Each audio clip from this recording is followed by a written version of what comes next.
$70 million to a whopping $750 million just in a few short years. This is the crazy story of the incredible rise of the Stanley. Now the go-to brand for countless young women. Welcome back to another episode of Beyond the Idea. Today we'll dive deep into Stanley's wild journey and uncover the key lessons that you can apply to skyrocket your own brand success. Let's get started. Stanley 1913 is more than just a brand. It's a story that spans over a century, evolving from a rugged outdoorsman's tool to an everyday lifestyle product that resonates with millions. Their journey is a fascinating blend of tradition, innovation, and an unexpected pivot driven by modern consumer behavior. Stanley began its journey in 1913 when William Stanley invented the steel vacuum-sealed bottle. This innovation was designed for toughness and utility, keeping liquids hot or cold for long periods, making it a perfect companion for workmen, soldiers, and outdoor adventures. For decades, Stanley was known for its rugged products, used by those with tough jobs. It was a brand built for durability, reliability, and function, catering to people who needed tools that could withstand the elements. Now, fast forward to 21st century. Stanley continued to sell its products that cater to its core audience, that is men in rugged jobs and outdoor activities. But something unexpected happened. A single product, the quencher, a tumbler first introduced in 2016, began to capture the imagination of a completely new demographic that the brand had never anticipated. Women 25 to 50 who saw the product as more than just a functional drinkware. Now Stanley's quencher tumbler, available in various sizes, featured practical benefits like a handle and the ability to keep drinks hot for 5 to 7 hours and cold for 9 to 11 hours. Now, despite these features, Stanley didn't quite prioritize the quencher. It seemed to just remain another niche product. However, three women, Lindley Hutchinson, Ashley Lesueur, and Taylor Cannon, changed the course of the brand's future. These women ran an online blog called The Buy Guide and an Instagram account with a decent following, and they fell in love with the quencher. They began promoting it as the best insulated tumbler, praising its versatility, dishwasher-safe design, and practicality. Their audience, primarily women, quickly followed along. Now this product wasn't just keeping drinks hot or cold, it became a lifestyle statement. In 2017, the Buy Guide started pushing the quencher heavily on social media, and the product was becoming harder to find.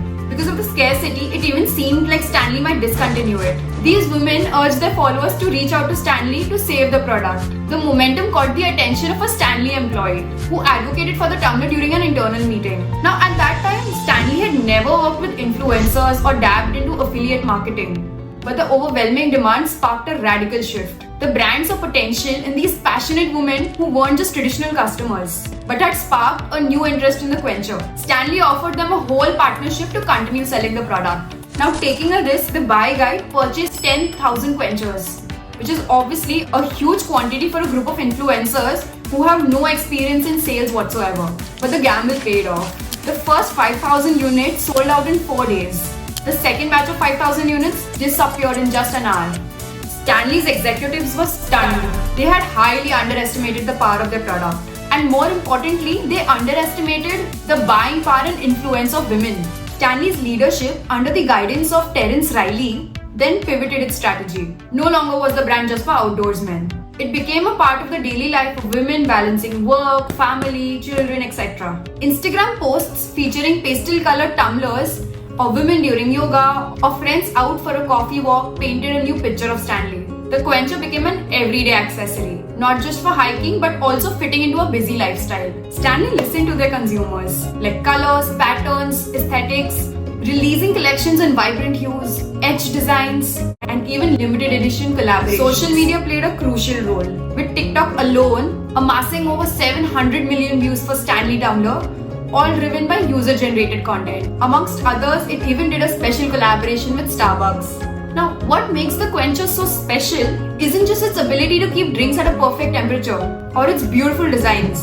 It taps into something deeper. As Namrata Shah from Perlab explained, a successful product meets 3 core needs. The technical, that is, it works well. The functional, it's easy to use. And the emotional, it makes people feel good. The quencher does all 3. But its real magic lies in how it makes its consumers feel, especially the women. The tumbler fits into their lives, their kitchen, their outfits, creating an emotional connection that transcends its basic utility. Now, this emotional connection also drives the urge to collect. In the true modern day fashion, consumers don't just own one Stanley tumbler, they own many. Limited edition colors, collaborations, and drops that create a sense of urgency and exclusivity. Very similar to the sneaker culture. And the joy of owning multiple Stanley tumblers isn't about having options. It's about building a collection that reflects one's personality and style. Girls love to match their Stanley tumblers with their outfits. Over a century after its founding, Stanley had gone through a renaissance, connecting its rugged, functional roots with the aesthetic and lifestyle needs of today's consumer. The brand has successfully tapped into new markets, expanded its reach, and achieved an impressive sales growth, with the quencher sales increasing by a massive 275% year over year. Now that is how they went from $70 million to $750 million. And if you don't quite get how much that is in crores, then that is 585 crores to 6,200 plus crores in rupees. Crazy, isn't it? Stanley transformed from a company using occasional use outdoor gear to a must-have brand in the modern household. What started as a simple vacuum-sealed bottle has now grown into a cultural icon. And while the product may have evolved, the core promise of durability, reliability, and innovation has remained the same. Stanley has been intentional with its distribution strategy, carefully choosing retail partners that align with its consumers and offer a premium, consistent experience. According to Navarro, Stanley remains consumer first, always listening to its consumer feedback, demands, and insights to shape its products offerings. To wrap up this video, here are some key lessons that we can learn from Stanley's success. Stanley placed high importance on consumer feedback, allowing them to adapt and evolve based on what their audience truly wanted. They embraced change. They weren't afraid to make product changes to appeal to a new demographic, showing flexibility in expanding their reach. Strategic marketing. Stanley was smart in leveraging affiliate and influencer marketing, tapping into communities that could amplify their brand, creating scarcity. Unlike many brands, Stanley embraced scarcity, making their products more desirable and driving demand through limited availability. That's all for today, guys. I will see you very soon with another interesting case study. I hope you all enjoyed this one, and if you did, definitely check out my previous case study on Food Darzi. Ciao for now.